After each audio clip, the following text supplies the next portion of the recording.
Hey friends, welcome back to the Happy Homeowner Podcast, Outdoor Edition. My name is Dan Keller, and I believe that owning a home is the largest and most valuable asset we have, second to our time. As a veteran mortgage professional, investor, and Puget Sound angler, my commitment is to bring you content each week that will fill each one of these buckets in your life. Jump on board with us today, enjoy the show, and we'll see you back in the marina. Hey friends, welcome back to another outdoor edition of the Happy Homeowner Podcast. I am beyond excited to be here today. I think I've been looking forward to this podcast for about a month now. I got two of the best, because I can tell you this, because I fished with a lot of guys for Coho. Two of the best Coho fishermen with us today. I got Ben Rosenbach with Mixed Metals Outdoors, one of the best fishing guys on the Puget Sound and in the local rivers. But I fished with Ben. I fished with you and Sean Mitchell 2 years, it may have been 3 years ago. And I'll never forget this. Ben was like, hey, DK, you know, because I'm on my boat and I'm deploying my stuff and I'm clipping, I'm putting the Downrigger clip on the line, and Ben and Sean had their gear out on the other side, and they had caught like two, like boom, right away.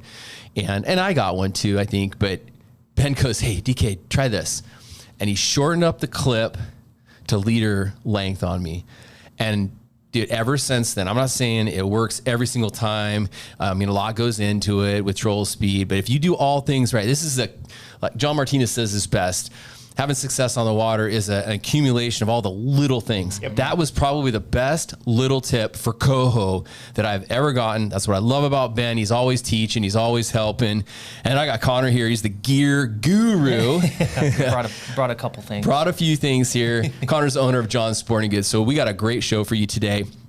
And it's coming up we're 1 week out from the Edmonds Coho Derby. So we're going to give you a bunch of tips to go out and have some fun and put yourself in a position to maybe win some money at both the Edmonds and the Everett Coho Derbies coming up. And then we're going to talk about this in a minute, but in 2 days, we got the Coho Clinic that Ben's going to speak at. Connor's hosting it down at Bayside. So stoked to have you guys here. Yeah, this is going to be a great episode. We're going to talk about everything, and you're going to learn some extra advanced tips that are going to help you put more of these amazing tasting Coho in the boat. But welcome, guys. Yeah, thanks for having us, Dan. Like so let's go ahead and get started on rules, because I think when we talk about Chinook and we talk about Coho, you know, we're right here in the heart of the Puget Sound where you got, you know, 3 or 4 different areas, marine areas to fish in. So why don't you give us a heads up on the rules, because this is super confusing. I was actually texting you the other day. I was like, hey, can we keep 2? Well, last year in 8-1 or in 8-2, you could only keep 1 Coho. So that's where everybody's kind of thrown off. This year, you can keep 2 Coho in area 8-2. I'll talk about 8-2, 9, and 10. Those are the 3 areas that I'm going to fish. 8-2 is 2 Coho, either or. Okay. Area 9 is the one where you're keeping hatchery fish only. Now, and that's till September 23rd. The 24th, it opens to all fish, so you can keep wild or hatchery. Wow. But for these derbies, Area 9 is going to be hatchery only. And then 10 is the same as 8-2. You can keep 2 fish, and they can be clipped or non-clipped. Wow. So it's opened up a little. A little bit, yeah. Okay. Got a lot of fish around. Yeah. We've had tremendous returns. This week has been unbelievable, like with people giving me reports at the store. I've heard more 14, 16-pound Coho than all of last year. Yeah, you know, it's amazing what 1 week will do and a little bit of rain. A little bit of rain. That's what did it, Well, a month ago, we were up in Canada, and there was a wad of Coho from Vancouver Island all the way down to the Oregon coast. Wow. I mean, and that's end of July. Yeah. You know, big ocean run. Yep. Full-grown Coho that had a whole nother month to sit out and feed. So that means they add another 30% to their body weight in that month. It's looking promising. Yeah. Very promising. Yeah, good for quality. This September and October. It was, same with the Chinook. I mean, the Chinook this year, healthy, big fish, fat fish. Good ocean conditions. Great ocean conditions. And then, you know, you get on possession bar and the thing is absolutely caked with herring. So, these Coho are going to gain a pound probably every week here for the next few weeks. So you're going to see some big Coho caught for sure in these derbies. Love it. Love it.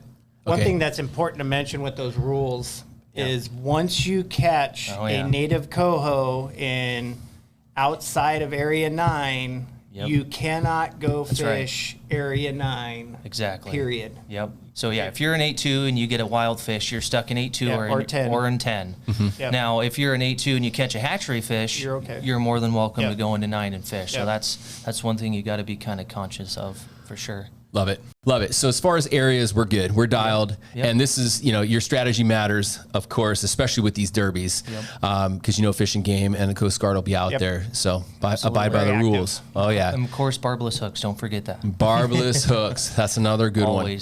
Always barbless. We're going to talk gear in a minute. And this is going to be kind of outside of some things that you've seen. And the reason why, this is what I love most about not only this podcast, but having guys like Connor and Ben on here. This is not stuff he's trying to sell or not stuff Ben's trying to promote. It's stuff they're actually fishing. Oh, yeah. Ben gets paid to give people an experience as a fishing guide, right? Yep. And so what he uses matters because it provides a better experience. And you're going to see a couple things here I can't wait to try that Ben's going to share with us that he's been using recently in the waters. But before we get into gear, I want to talk about a couple of events coming up. Yeah. You got an event coming up this Friday. Yeah. What would that be? The 22nd. So 22nd. Friday the 22nd, we're doing a Coho class. We did a Chinook class earlier in the year in July, but we're going to have Ben. Ben's going to be there. My Uncle John Martinis, John Kernigan, Seeking Limits, a great Puget Sound fisherman, is going to be there. Myself. It's a little bit more of a laid-back kind of seminar. We'll be able to mingle and talk to you guys and walk around and have some conversations. You have to have a subscription to our Facebook to go. We also let people, if they pay me $10 at the door, can come in as well. Okay. But yeah, great event. It's kind of a casual event. You're sponsoring the beverages. Yeah. I'll have a raffle there. So when you enter the doors, we give you 2 raffle tickets, and I think I'm going to give away a Takota. We're going to do a Shimano Takota reel. Yeah. Nice. And I'll bring 2 lefty or righty because there are some weird people who crank with their left hand. Grown ups, you mean? But yeah, no, a great event, and you can ask questions to all of us guys up there. We're totally transparent, and I bring all the same stuff. This is stuff I'm fishing with Paul Kim tomorrow, and this is literally going to go on the boat with me. So you'll kind of see what I like to run out there. So that is Friday. That's this coming Friday, August 30th. I think you'd mentioned. Shoot. Yeah, So, you said yeah, the I said 22nd. So it's Excuse the me. 30th. Yep. This August coming 30th. August Excuse me. 30th. And what time is that again? Doors open at 6:30. 6:30. We'll probably Okay. start talking about 7 o'clock. Yeah, I'll be down there. I'm going to sponsor it with some Scuttlebutt. So I'll pop by Scuttlebutt and grab some brew. So this coming Friday, August 30th Yeah, at where? Bayside Marine. Starts at 6:30. Doors open at 6. Yep. And then next weekend, we've got the Edmonds Coho Derby. Yeah. Yep, So big event. that's September 7th, and that's just one day. That's a one-day event, September 7th. I'd say call Ben Rosenbach and book him, but he's already booked for that. So you can't do that. No. But That's cheating. yeah, and we're going Got to be Friday fishing. open for a warm up if you like. Yeah, if you want to go out and test it out, Yeah. you're more than welcome to call him for that. But that's September 7th, Yeah. Saturday, September 7th. We'll be out there. Yep. And then the last derby, which we do these every year, is the Everett Coho Derby on the 21st and 22nd of September. Yep. So, And we generally me and Ben will do a seminar for that one too. That's Yep. usually the Wednesday before the Derby. Cool. So Yeah, I talked to Dave. He contacted me about actually going back down to the Salmon and Steelhead Club, but Yeah. then he mentioned Yeah. the seminar before the Derby yep. again. That's always a good event too. That'll be at Bayside as well. good. Yeah. Good. Yeah, and things will change. Maybe things have changed. The fish have moved. Yeah. By then, at late September. They showed up earlier. I mean, the Chinook were earlier, and the Coho. I mean, these are numbers we're usually getting in the middle of September. Yeah. Especially these size fish. So, yeah, it's just a little different this year. So speaking of fish and speaking of location, and maybe things changing, let's talk about the different areas. So let's start with 8-2, let's move to 9, and let's go to 10. But if you wanted to fish for Coho and you want to fish 8-2, let's talk about a couple of different places that you guys like to fish, and then we'll get into, and feel free to share some tactics. So we'll get into tactics and gear afterward. But let's start at 8-2. A couple of your favorite places in 8-2. I'll go first. I like, if the tide's going out, I like to fish at Shipwreck, which this whole week the tides are low in the morning, so it's a perfect time to fish down at the Shipwreck. And guys who have been fishing the Shipwreck this week have been absolutely smoking Coho. And then if the tide's coming in, I like to fish up towards the lighthouse up in Mukilteo. Okay. Yep. So I kind of just bounce between those two spots. Not saying that in the middle isn't good, but I just tend to pick those two locations. Yep. And when I'm there, I mean, we fished it last Thursday. We were trolling north and south, but you kind of get in the way of people, but you control east and west there down at the shipwreck too. That's a really good spot. We found our fish in 100 feet there. Yeah. We hung out in 150 to 200 feet of water for a while, and we picked up a few, but it wasn't like rock'em sock'em fishing. Yeah. And we bounced on the inside of the grass line, and it was 100 feet of water, man. And we found definitely more fish in there, more biters. So yeah, you know, I went with you on Thursday. We went out with the Daiwa guys, right? And we had to work for them. Yeah, we had to work. Easy. It was hard. I mean, shoot, we hooked over a dozen, but we couldn't get them to stick. Yeah, it was like, and they were ripping them off the clip and everything. So fished with you on Thursday, and we got a little bit. It was nice Thursday, nice Friday, and then it rained on Saturday. And then I went out. It kind of started raining on Friday. I went out Saturday morning with my son and a buddy. Did the same thing. Started up at the lighthouse, big outgoing tide, and we hit one up at the lighthouse. And then I said, no, let's go back. Let's go down to closer to shipwreck. And the minute we got down there, we hit them. And then every time I would turn to go out, we'd hit another one out. And when I say out, we would turn to go out toward the middle, toward, possession bar. And we'd hit them, and then I'd come back in, and we'd hit them again. So we did pretty well. We actually did really well, considering the poor weather and the overcast. But deep, man. We were 109 and 115 to 117, and outside of that, nothing was getting hit. So that's my favorite number, 100 feet. I mean, I put my downrigger down at 100 feet right when we get out and start fishing. I usually don't mess with that one too much. So what are your thoughts on that too, Ben? Because, does cloud cover, does sun, but typically they're fairly, I would think, and from, fishing in the past, they're fairly shallow early on in the morning. But that wasn't the case in the last week. I know Puget Sound stays the same temperature. I mean, roughly between 2 to 3 degrees year round, right? But we have, to what now to us is abnormal, but used to be normal, colder water temperatures than we've had for the past 4 or 5 years. Hence the reason I think a lot of these fish are showing up early. Heck, it was 43 degrees this morning, when I got out of bed. And, the rivers aren't going to change the temperature of Puget Sound, but they are present, especially in Everett. You got the Snohomish dumping in right there. Could have something to do with it. Could have something to do with the bait, how deep the bait is. Again, it's really early. Yeah. It's really early right now. We're not even fully into September. Yeah. So having to work for your fish should be. The fact we have this many ocean coho around right now is really encouraging. Yep. Really encouraging. There's a ton of fish. This is just the tip of the iceberg. It could be it's just barometer dropped, barometer rose, whatever it may be. That's where they were. Okay. A guy can drive himself crazy trying to figure that out. It's just something and then as being a good fisherman, learning to locate the fish, regardless of where they're at, which you obviously did, is a big part of success. And then, you find them, get your gear down there and stick with it. Yeah, so your boat fish is obviously a little bit different than mine. I've got more of a bay boat, an offshore. You've got an open boat. So if you were to go out tomorrow morning, it's going to be nice. It's going to be clear. Would you stagger your depths? Would you go 45, 60, 8 down the column? You do? Absolutely. Okay. Always start. Yep. Okay. I'd run 3 downriggers and a shotgun rod. Okay. So I got 4 rods in the water, and they would all start out at different depths. Cool. Until you start picking them off.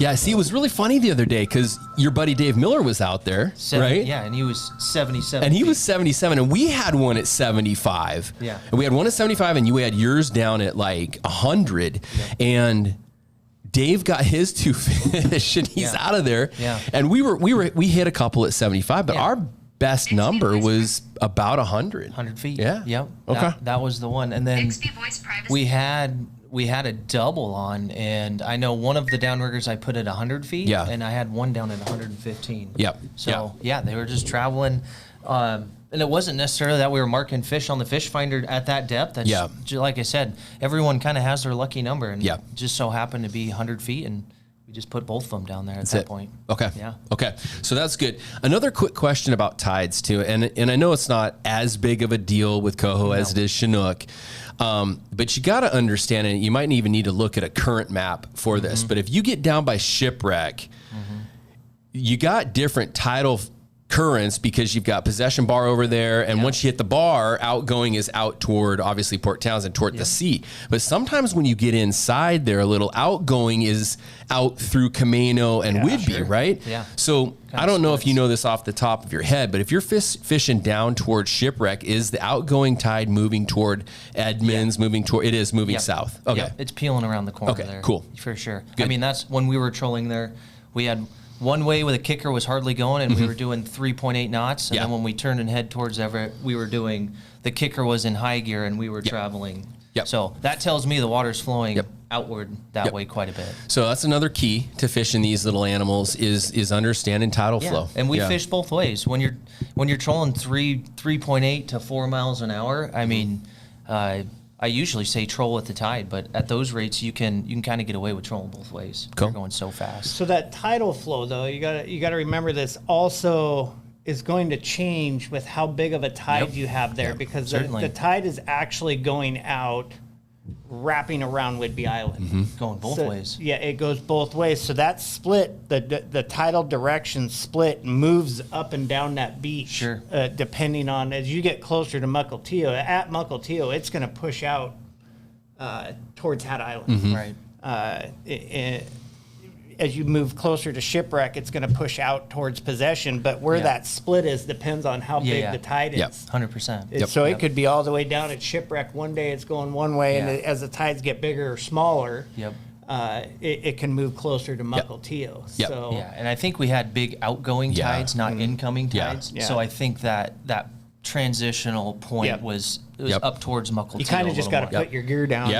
No, it's pretty much how it works. Are you pushing or pulling? You know? So if you're going to fish 8.2 and you're going to fish 10, you've got to understand what's going on in 9 and with the current. So that's important. These are the little things. And the main reason we're saying that is that's where there's not necessarily bait that's going to be pushed around. There will be, because we're fishing. These are traveling fish in here. They're not necessarily sitting there feeding on the bank, right? So it's just going to pull and push these fish into certain areas, and that's what we're trying to focus on. Where are these salmon being pulled to, so we can go right to that spot and hammer on them. So let's wrap with 8.2. You said on an outgoing, you like to fish closer to Shipwreck on an outgoing. Exactly. On an incoming, you like to be up a little bit further north, up by the lighthouse, off that point up there. Okay. Yeah, so high slack, I'm up at the lighthouse. Maybe I would fish the middle if we're in the middle of the incoming tide, and then outgoing tide, I like to be all the way down. Cool. Okay. Now this is a little bit more complicated, which I'm learning this and I'm getting better, but definitely I am not an expert at 9 fishing the bar, possession bar. Okay, we want to fish some coho. Possession bar, I know that is tide specific, for sure. Which side you fish? So, in my opinion, yes. Okay, walk us through that. I like outgoing tide. I like to be on the west side of possession bar. Okay. I think we all three fished there last year together. Actually, we did. Yeah, we did a live on the water. From the west side there. So the very beginning of the outgoing, I'd be towards the south end of possession bar, the southwest corner. And then as the tide's going out, we make our way up towards Max Welton. I mean, I think last year we were in line with Max Welton as the low tide was happening. We were catching coho. And then if the tide's coming in, the very beginning of the incoming, I like to fish the Tin Shed. That's a super good spot. Now, you're still on the west side of the bar, but there's a little finger. And the Tin Sheds, there's a little bull there. And you fish right on that, what would that be, that east corner, or that east bank pretty much. And that spot gets loaded on the very beginning of the incoming. And then as the tide progresses and goes in, I'd work my way towards the south end of it and towards the east. So you're wrapping around now to the south end of the bar, and then you're trolling, which would be considered the east side of the bar, and now you're trolling a little bit north toward, And then when you're high slack, you can be, there's another little, by the green can, there's a little horseshoe there. That's a great spot on the high slack. Or you can even troll that 829 line. That's a really good spot too. That's what I was going to say. It's like you were talking about with 8.2, not to jump backwards. On that outgoing tide, one of my most productive things to do is to run that line. Just because those fish are washing that direction. Absolutely. The bait shack over there, as it used to be. Still holds a ton of bait and a ton of fish. And as they're getting washed across, they'll stop right there. And at least make a pass there and come back, you know. So would you start on the shipwreck side of and head toward the toward Whidbey? Okay. In the shipping lane in general, is nothing to disregard. This derby, this Everett Derby, I can't tell you how many times it's been won by somebody out in 500 feet of water dragging a herring behind their sailboat. There's a ton of fish to be caught out there in those shipping lanes. Certainly. There's bait out there. There's traveling fish out there. The one nice part, if you get past that morning bite, and these fish, you know, we got 200 boats and sonar bouncing off their heads, whatever it may be, and they transition to that deeper water out there in the shipping lane, those fish are still going to be active. They're still going to be feeding. They're still going to be aggressive. It's a really good midday thing to do, let alone you can point the boat north or point the boat south and cook your hot dogs or whatever you can do with some gear down, and you're going to catch some fish. So I love that you shared that, because I've been fishing with you before. You say, hey, I'm going to show you something here I don't share with a lot of people. And that's, we were down near shipwreck and we just shot straight across. So that's what I love about you, dude. You're just full of, you're willing to share stuff. So, that's true too. We found this up in the San Juans when you're dealing with, and even on Possession Bar for Chinook, when you're dealing with 500 boats, you got to do something different sometimes to stand out. And if that means maybe going out, if you understand, like Ben was just sharing, if you understand where these fish are moving to, and you understand where the bait may be, and where the current's going, maybe try something, throwing a curveball. You never know. Well, we fished in the Derby last year for the Everett Derby. We were down in 10 right on the line in 600 feet of water. And all of a sudden our 30-foot rod started going off. We were spinning a herring, and that thing was absolute. That saved her bacon pretty much. Yeah. So speaking of going perpendicular to the shore or heading across and kind of transitioning into the Area 10 fishery, you do the same thing with the 9-10 line. And I've heard John Martinez talk about that too. So let's talk about that as we transition down into Area 10. There's a little piece of, it's really deep water, but there's a little piece of structure out in 400 feet of water down in Area 10, right on the line, right on the 9-10 line. And I don't know if it pushes water up or what it does, but it seems when we go across that little structure, man, there's coho there for sure. Absolutely. Fish don't know how deep it is. No, they don't care. They don't say, this is 300 feet of water, this is where I'm supposed to be, or this is 100 feet of water, this is where I'm supposed to be. It has to do with currents and bait and water temperature and all that kind of stuff. So if you find, they are where you find them. Right? So if you guys want reference points on this stuff too, all you got to do, because I've found myself doing this when I talk to you guys, and I didn't want to sound like an idiot. So, I turn around the other side and pull out my phone.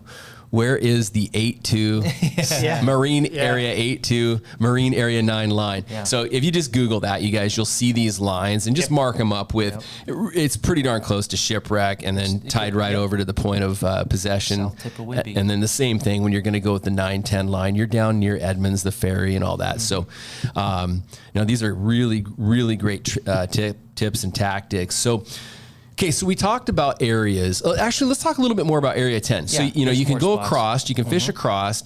You and I like to fish out right out there. It's kind of almost out there in front of the marina, the terminal. There's a couple of holes out there, but for the most part, the donut hole. Yeah, the donut hole. Careful, because the ferry's coming in and out of there. But that, for whatever reason, same thing. Yeah. I think. 285 feet of water is what it is. You look on your map, and it'll look just like a bullseye, a bunch of little rings, and it's just a little depression in the bottom of the bay. But for whatever reason, I don't know if it's the ferry stirs up bait or they're wrapping the corner coming out of Browns Bay or whatever's happening there. They stack up right there. Really, really well. And oftentimes you won't see boats right there. You'll see them out further, and you'll see them further south. So tucked up against the rocks at the marina. Yep. So you got area 10 right in that area. line. You've got, down by the dog park. You got the oil docks or any other areas in 10 that you guys like? Richmond Beach, you got Meadow Point. That's down by Shill Shoal. That's a great spot. Meadow Point's a great spot. I have a feeling, I'm going with Paul tomorrow. I have a feeling we'll probably be in that area. I don't know for sure because I just go for the boat ride and then I just fish where we go. But I think we're going to be down there in that area. And then Jeff Head and Kingston. Yep.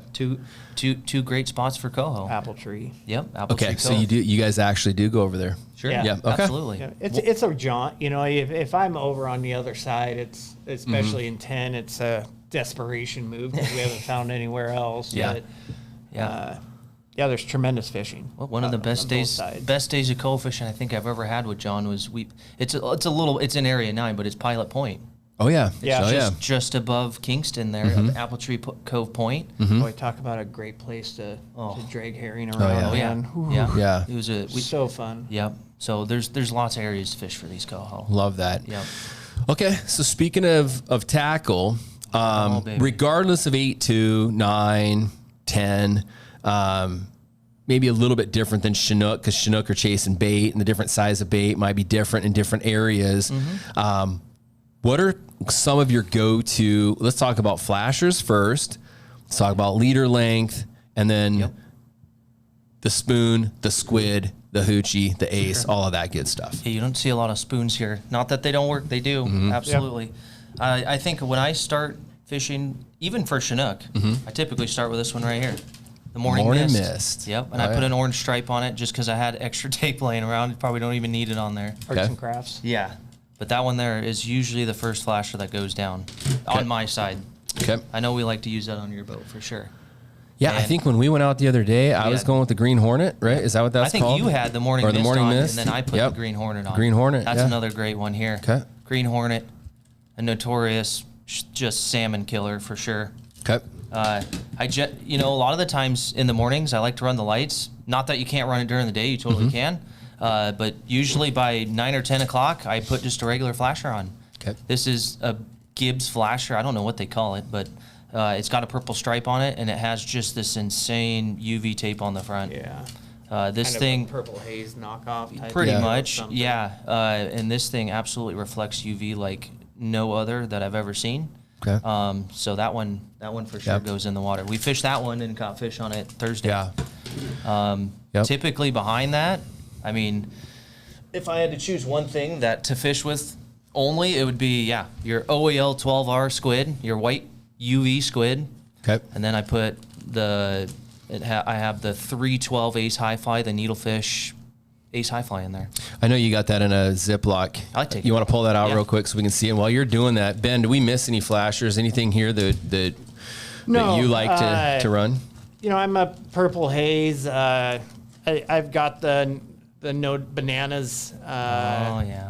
That I like to really well with the red dot at the bottom. Yep. Okay. It's been a really good flasher for these coho. I've actually got a Pearl Troll that's just straight dipped chrome. Okay. That absolutely wrecked them last year. Really? I have another one that's kind of a green or a gold herringade. Oh, cool. Oh, yeah. Gold-plated herringade flasher that Interesting. really, really wrecked them pretty well last year. Okay. But like Connor said, that Morning Mist, the Red Racer, Green Hornet, the Yep. Purple Haze, and the White Squid are pretty well the staple for Puget Sound coho. Yep. Right. Okay. Everybody's going to have one in their boat one Yep. way or another. It just catches fish for whatever reason. Yep. They've really liked it. So, It works well.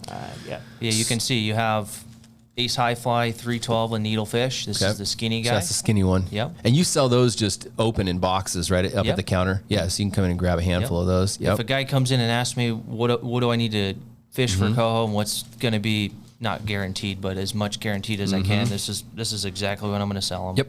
Because I've seen this thing work a lot. Oh, And that's then, what you fished the other day That's what I fish. with me all day long. Yep. Okay.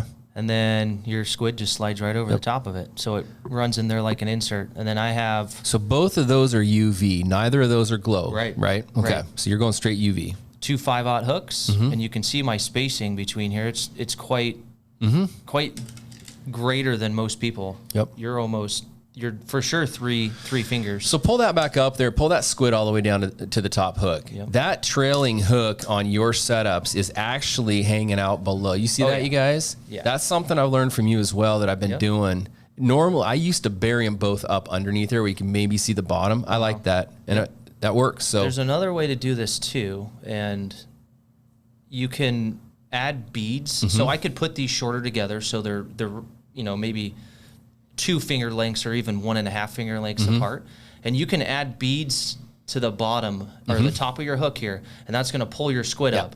That's not a bad way to do it either, because then you have, instead of just having your single hook out the back, now you got 2 hooks towards the rear end of your hoochie.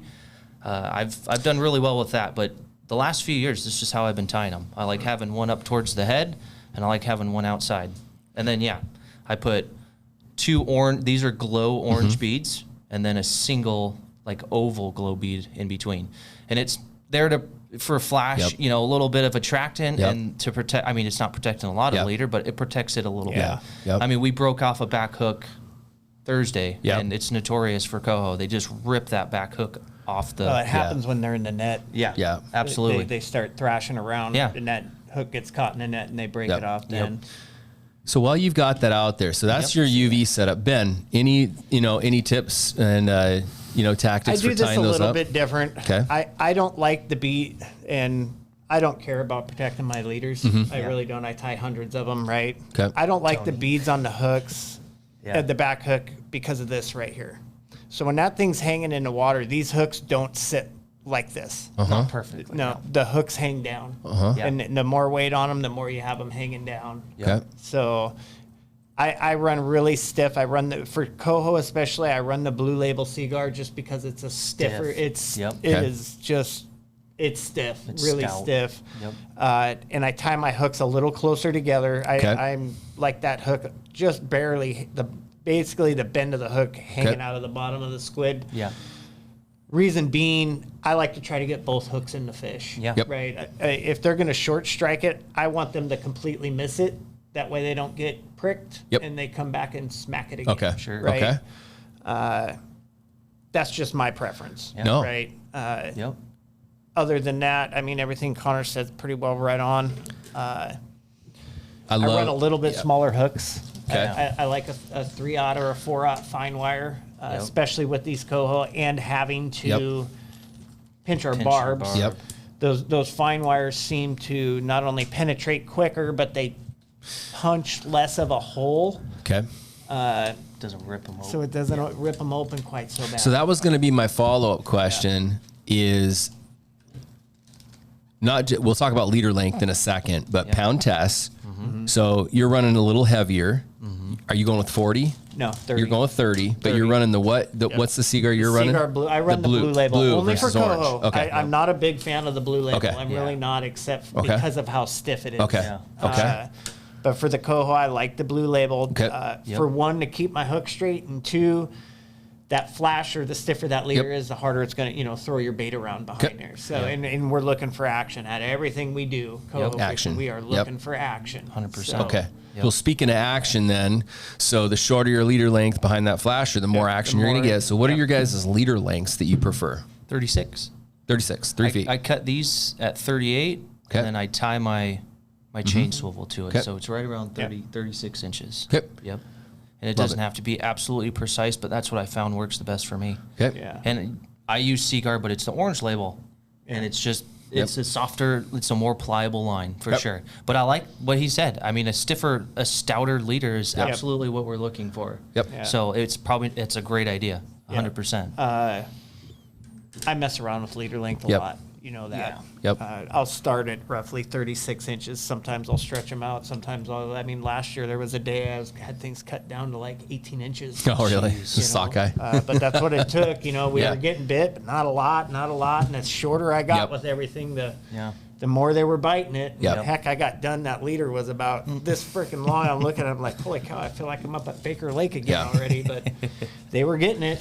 Absolutely. So, I love that. So this little guy that you brought out is more of your needlefish looking thing, right? And that's got a little glow. It's got that Grand Slam glow insert inside of it. I don't think I can pull it out. Okay. But I would. I get those little Grand Slam inserts made, and they fit perfectly in these needlefish. Nice. This is just a clear needlefish, gold star squid. But when you put this thing in the water, it's the most insane purple you've ever seen in your life. So it's an awesome reflector of UV. That's a killer too. Yep. This one usually, if it's not the white one that starts, it's this one right here. I really like this one. We did good on this last year, so I definitely like that one. They make a full size hoochie too in that same color, and that one works well. I mean, you can see I have 3 or 4 of them tied up with the full size ones too. But, love it. Yep, and they're tied the same. I tie all my leaders first, and then I start putting all this stuff together. So everything's tied exactly the same. So it's awesome to see that you got your go-tos, and this is what John Martinis has said so many times on this podcast, where you fish your best stuff all the time. You always at least have your best out on one rod, but sometimes your best just isn't getting hit. And that was like, so the other day when you and I went out, grab that little purple one. Dude. This little ace high right here, this one here it's got a little purple and pink on it, and we couldn't keep the fish off of it. I threw that thing out on Saturday morning, 2 days later. Yeah. This thing could not sniff a fish. Yeah. It's the weirdest thing. It's the weirdest thing. I wish I could tell you what or why, but I have no idea. But that's a beautiful setup. That's worked before. So part of this is just experiment and keep your best out there. Yeah. But then maybe on another rod, mix up your colors. I think Ben grabbed one, that little yellowish squid with it's kind of a glow, and then we put a UV skirt under it. Yeah, that thing always works really good. Yeah. I think I said this last year on the podcast. The fun part about this is this right here. Yeah. Mm-hmm. Oh yeah. It's a toy store for grown-ups. Yeah. I mean, the combinations, colors, sizes, leader length, whatever, it's endless. Yep. It literally is endless. You could sit and tie these things for a week straight and still not have them all tied. Yep. And that's also the fun in it, but like you said, you have your go-tos, and we fish our best when we're fishing with confidence. If you're confident in what you're fishing with, you're going to catch more fish. You're going to be 100%. You're going to fish harder. You're going to fish right. Yep. I agree. And you're going to have gear in the water. Yep. Having confidence in what you're doing is a big key to success. Yep. Big key. Confidence catches fish. So speaking of confidence, speaking of your best, Connor, you're going tomorrow. I am going tomorrow. What's the setup right now? What are you running? You got one rod that you get to pick. What are you going to throw out there first thing? I won't do that one, but I probably will do that combo right there. My little clear squid with the Grand Slam bucktail insert, and I'm going to run my morning mist right there. I've caught a lot of coho on that. All right, Ben, you're up. You're going tomorrow. What are you running? What would be, and it may not be here. It may be something you're going to talk about here in a minute. What are you going to run? A couple of herring, baby. The white squid with the white insert. Yeah, that one's so good. Flasher, probably the purple haze. I'll start with the staple, get some fish in the boat before I start messing around with things. It's funny, Connor brings these needlefish squids, and I know you like them a lot. I really don't fish confidently with them. So last year I started playing around with them, and I took one of these. It was actually the purple haze one. Yeah. And I put a 3.0 Colorado spinner blade in front of it with 3 beads on top of it. And it absolutely dominated everything in the boat. Yep. More people are putting blades in front of them now. I had one with the 3.0 Colorado, another one with just a Mylar wing dinghy, as I call them, right, in front of them. And, man, they fished good. And it actually, we're fishing those wickeds in the river all the time. That's what kind of inspired it, which worked really well. And I think probably last year it became one of my new staples, right? It was on one of the rods at all times, whether it's the top rod, bottom rod, or middle rod. All depends on what got clipped onto what in the morning, right? So that might be another thing I'd start with. Yeah. Well, that's why, especially too, when I do these seminars and podcasts, I bring all of these because this shows you how much stuff you can actually fish with, and that's what matters more is where the fish are, where the aggressive fish are. That's primarily what we're worried about. But this just shows you how much stuff actually works for coho. And just get out there. One of the reasons why this podcast is so valuable and spot on is you got guys that are out on the water every day, and they're not trying new things. They're fishing every day, and they're seeing what works. And you got your employees down at John's, and you got your guides like Ben, and you just got average Joes like me that are out there. And I'm texting you on Saturday morning going, hey, they're sticking today. They weren't sticking on Thursday. You know, you're getting that feedback all the time. Where? Yeah. You know, and then Connor's like, hey, what were you throwing out there? Where are you at? Do me a favor, Ben. Throw me that spin fish right there, the pink and the green chartreuse one. So this is a great story. So 2-3 years ago, I'm out with Ben and Sean Mitchell, and we're fishing, and I have the ability on my boat to run one rod out the back, and we had 2 downriggers, and Ben's like rigs up a setup, and he throws us out the back, and this thing got hit really, really good, and we come in and he pulls it, he winds it up and he puts it up on my dash and he goes, here, this is my treat, but don't show anyone and don't tell anyone about it. And then here we are 2 years later, and you're gonna talk about it on the podcast. Again, another reason why I love you. But ever since then, I've fished this for coho. We fish it every time. And it works. And so let's teach everyone how we set this up, and I'm running braid. It's just one of your rods. I think I got a little Lama glass. It's lighter than my downrigger rods, and I got braid on it. And talk to them how you rig it up, and then we'll talk about this little setup right here.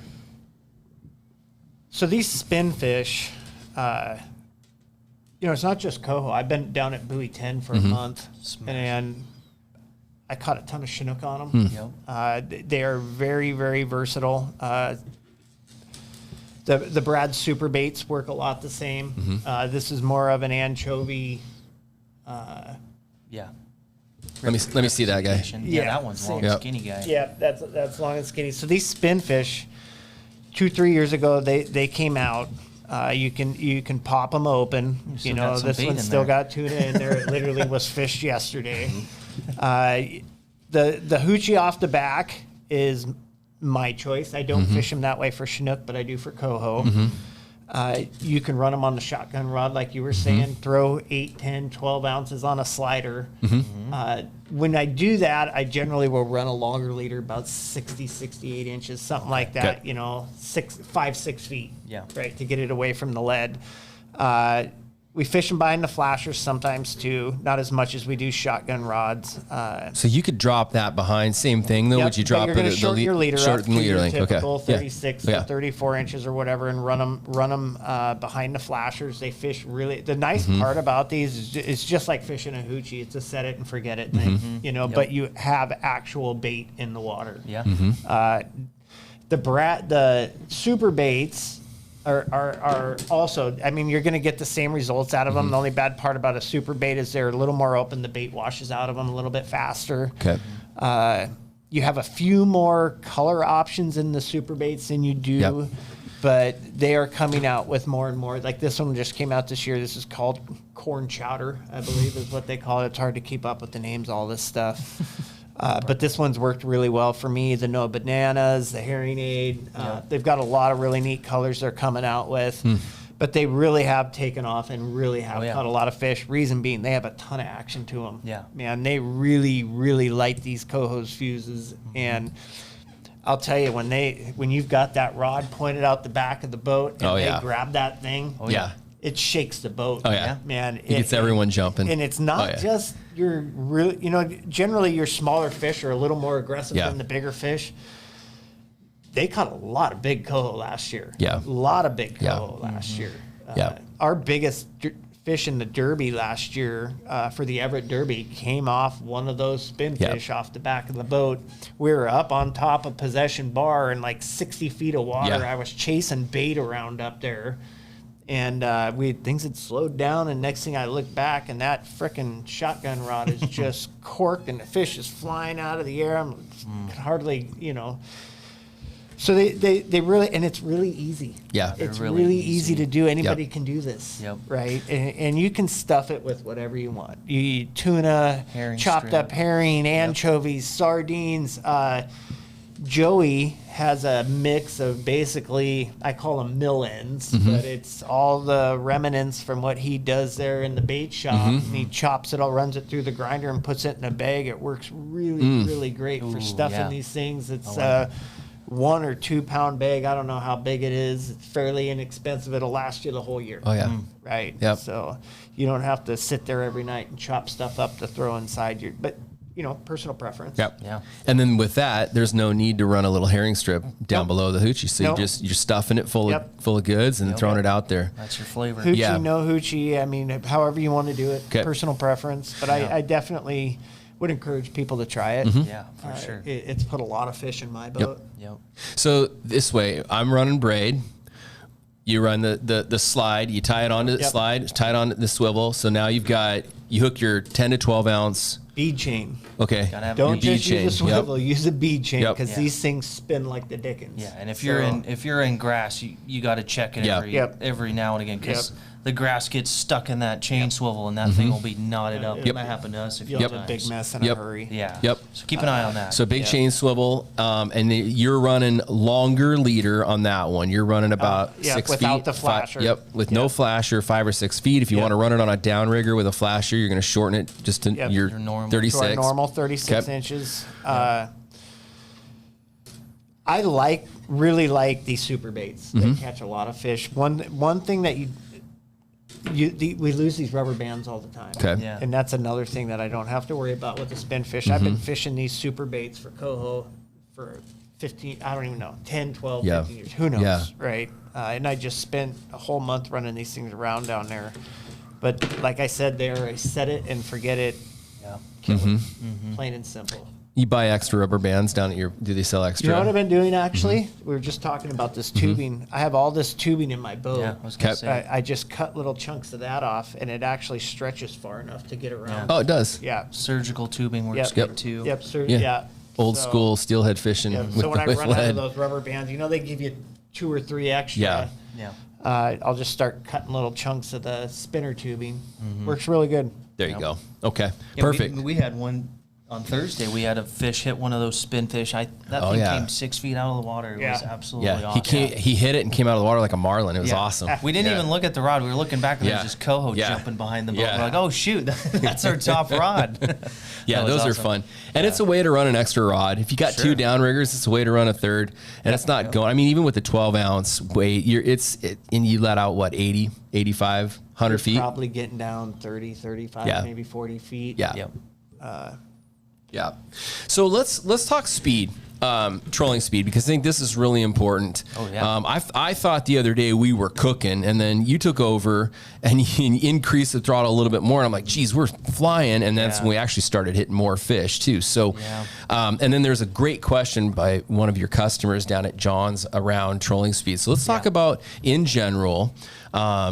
And if you're fishing against the tide, you're not looking at speed now. You're more of angle, cable angle. But let's talk about how fast we're going to troll. Yeah, when we're talking about speed, it's speed over ground. It's not speed of the water. So SOG, speed over ground.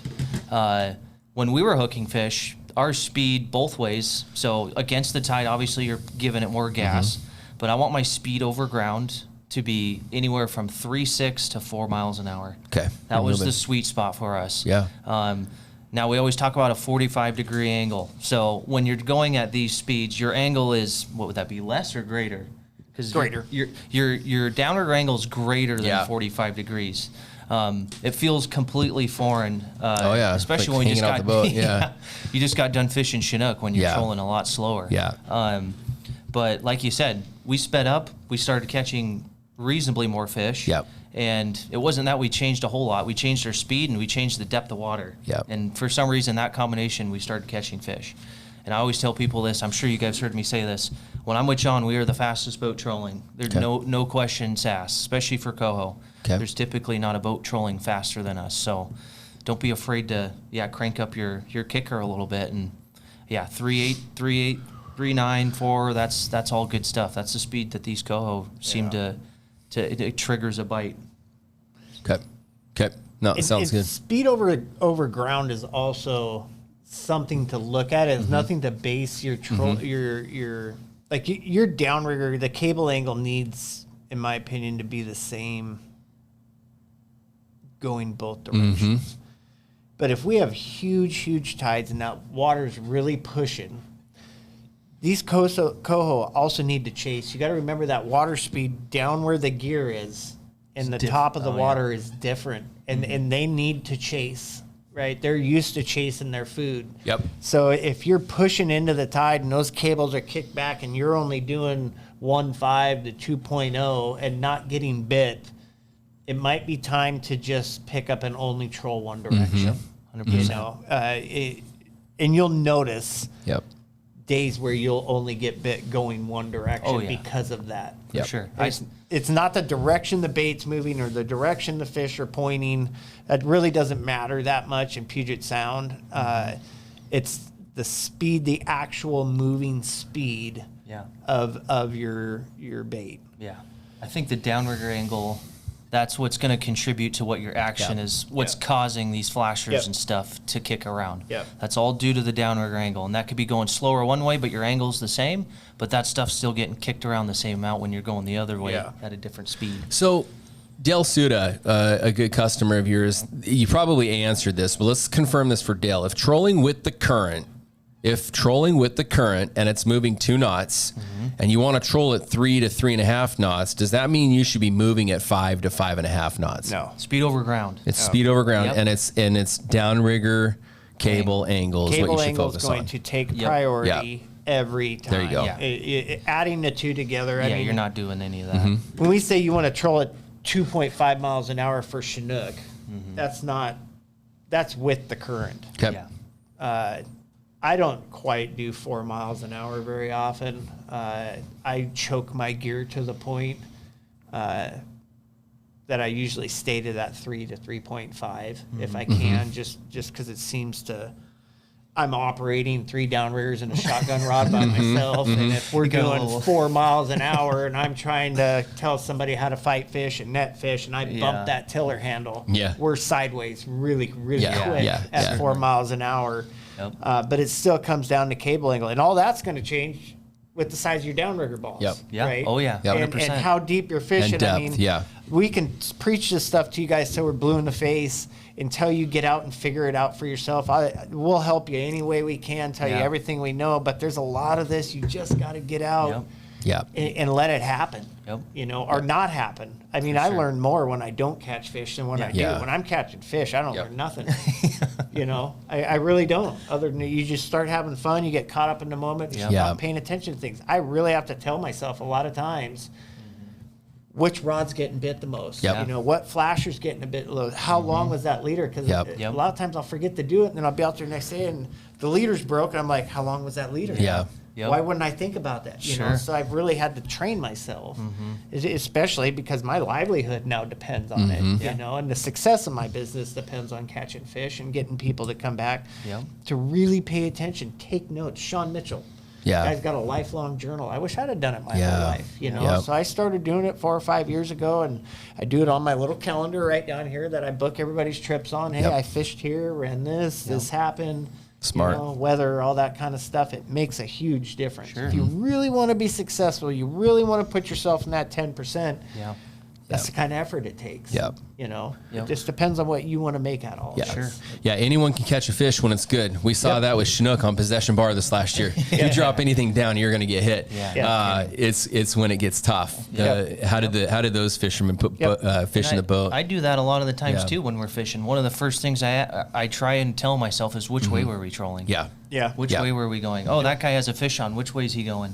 And a lot of times that has a huge factor. Simple little things. Simple little things that put you in that 10%. Definitely. Dialed and detailed. So I love this. This is the fun part of the podcast. This is where we're going to field some questions from some of your great customers. And I love this one. Corey Lewis, this is great. Why is Ben always wearing gloves? I love that. Yeah. Oh, man, dude. If you spent 250 days on the water each year, you'd have them on too. My hands would look like hamburgers. Your wife, Shalene, would not like you. No. You would be stinky. let alone, Yeah. I'm not going to lie, there's a scent factor Yeah. there that I don't like. I mean, sometimes I'll watch somebody grab one of my baits or something, one of the clients, and it just makes me cringe. Yeah. You know, I just wash that flasher, you Yep. know. Yep. Yep. Whether it makes a difference or not, I don't know. Yep. But I'm not going to have it make a difference Yeah. and me be not wearing my gloves. Yeah. Sure. So, but Yeah. Especially we're eating deer pepperoni and smoked yeah. salmon. I don't think yeah, that it's they. mostly to protect my Yeah. hands. Yeah. There's I'm not going to mention his name, a fishing guide down on the Columbia, just like we all do, was catching fish and would reach in with 2 fingers, rip a gill, and throw his fish in the fish box. Mm-hmm. Well, he did it once, and he's got one of these right here, cutting the side of a finger from it, and his finger got infected. He lost his finger. Oh, no way. Yeah. Yep, they couldn't catch the infection fast enough. So Dang. there's a number of reasons for it, Yeah. but it's mostly to protect my hands. Yep. Definitely. No, that's fair. That's good question. Yeah, though. great I like question. that. I love So- those Yeah. questions. Corey's got a good follow-up question. So as far as downrigger release clips, let's talk, just the regular Scotty ones, right? Yeah. What setting and how far deep do you guys like to bury the line? Dude, All the way. Yep. I put it all the way to the back of the thing, Tight and as you can get the it. tab's always pulled up. And on it's that pulled side. tight. So Yep. you're fishing it Yeah, just no like question. a Chinook. You're going deep and you're pulling it Yep. to the Keep the your toughest. eye on oils. You get Yeah. oil on your release clips or even on your line, man, you're gonna have a heck of a day. Yeah. And those trying to- little yellow tabs out on the end of them, the little Yep. nubbers, are Mm-hmm. replaceable, guys. Yep, You I got don't 'em. have to go buy new tips, go down to Connor, say, hey, Yep. I need to replace Yep. these. Yep. That's also why I tell people on the boat, we don't need hook sets. Yeah. Right? You bury that clip all the way. It's doing everything. And if that fish comes up and grabs that and is strong enough to pull that out of the clip, he's hooked. Yeah, Yep. he's hooked. Yep. If you took your bare hand and grabbed those 2 4-aughts right there and pulled it out of that downrigger clip, we'd be headed to the Yeah. hospital. Yeah. For sure. Yeah. Especially at 4 miles an hour. It's instant. It's instantly hooked up. Oop. Yep. Instantly hooked up. Yep. Yep. You don't have to worry about them popping out Yeah. all the time. Yep. Yep. I agree. Love that. Hey, another question. This is a really good one by Niles Doubleday. Do you guys ever fish plugs for cohos, like Tomic plugs? Yeah. Yeah. Yep. Okay. I don't personally do it a lot, but people do it for sure. You absolutely can. The little 3-inchers Okay. work really well. Yeah. Okay. Plus, with plugs, you're moving. You're moving. Yep. So it's Yep. it's a quick moving bait. Probably not my go-to. No. But I've done it. I've seen people do it. Yeah. It works. Yep. Love it. We're gonna have one more question here, but you guys, these are really good questions. You come to the Coho Clinic this week, and you can Yeah. ask each one of the guys on the panel Yeah. different questions. So this one's from Amy. For us guys that don't like to stack our riggers, what do you recommend for running up rods, lead or divers, flashers or dodgers? We kind of talked about how you taught me how to run one out the back with lead, but let's talk about that real quick. Yep. I learned it from Ben. I run a lead rod with Yep. a spin fish on Yeah, it. That's it. Keep it simple. I like the lead. One, it's on a slider. Mm-hmm. A diver is a fixed item. Mm-hmm. You could change weight really quick. Change weight really quick. Yep.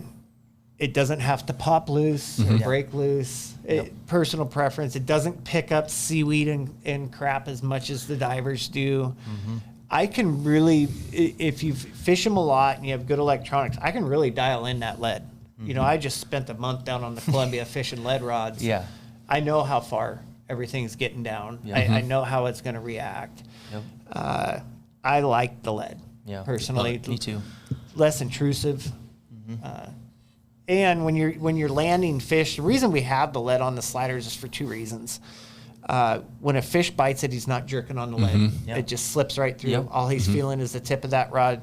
2, when you get the fish to the side of the boat, and these coho are spunky right there, flipping all over, flopping all over. You go to net it. If that lead gets caught in the net and the fish isn't in the net, that fish can still run. Yeah. And you can still get it back with that lead caught. If it's not on the slider, that lead's caught, that fish is Yep. flopping around.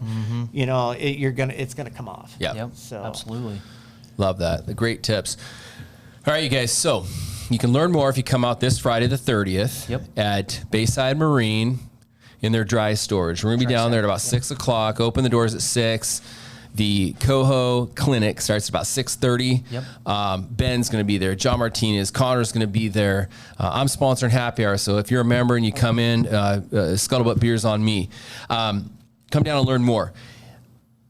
I want you to do me a huge favor. These guys are taking time out of their lives to help guys like me and you put more fish in the boat, show off in front of our friends and, our kids and all of that good stuff. And so you can hire Ben. Ben's one of the best guides out there. He's got one of the cleanest boats. He's got, great, I call it bedside manner. The guy, I've been with a lot of guides, and some of them are just, it's like a painful 4 hours on a boat. Yeah. Ben's just a great all-around guy. He's going to get you into fish. You can book Ben at Mixed Metals Outdoors. If you don't need to book Ben, but you got some value from this show, I want you to do me a huge favor. I want you to go to Google. I want you to type in Mixed Metals Outdoors, and I want you to go leave the guy a 5-star Google review. It's going to help boost his rankings, going to help, drive more business to Ben. And like you heard him say earlier, this is what he does for a living. This is his livelihood. This is how he supports his family.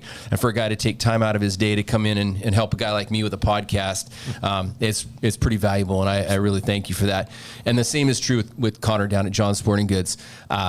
You can get all this tackle down there, and you'll get a day. If you go in and spend some time with he and his staff, they're going to give you a real-time update, what guys that morning, that day, and the day before are doing out here to catch fish. So can't thank you guys enough for coming by. And I always learn. I've learned how to put fish in the boat because of guys like you two specifically. And the same thing, go give the guy a 5-star review. Yeah. I did an episode, on my podcast a while back on how you and John, have had to compete against the bigger brands like Cabela's and Bass Pro Shops. You do it because of stuff like this. You tell and you show and inspire people on how to go out and catch more fish. So I appreciate you both. Yep. And I'm going to fish with you the Derby next weekend. Next week, baby. And we'll see Ben out there with his clients. But this was a great show, and I can't wait to double down on this Friday at the Coho Clinic. So thanks a lot, you guys. We'll see you next time on the outdoor edition of the Happy Homeowner Podcast, and good luck out there on the water. See you guys.